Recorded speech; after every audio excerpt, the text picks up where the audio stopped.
Welcome to Pindar Poetry. We hope you learned something new. You start by verifying the device and OS so you know which controls you'll see. Once done, open Settings and navigate to the Mobile Hotspot or Tethering section. This is where you'll limit access. Make sure you have the admin password and a list of currently connected devices.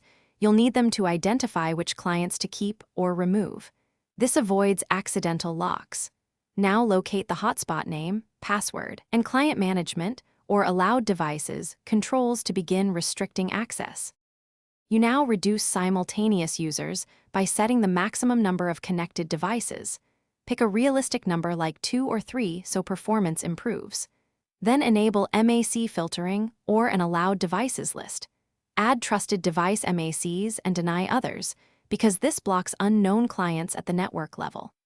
Next, enable Data Saver or Co-S features to deprioritize background traffic and cap bandwidth per device. Doing so ensures critical apps get priority and prevents one user from hogging the connection.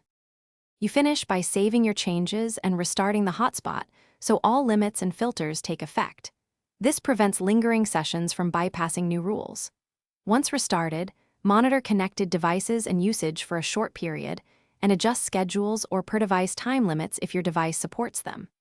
If something goes wrong, for example, a trusted device cannot connect, reboot the host device, confirm the MAC address matches the allowed list, and re-enter the hotspot password to resolve common sync or Thanks for watching. Consider subscribing if we helped you.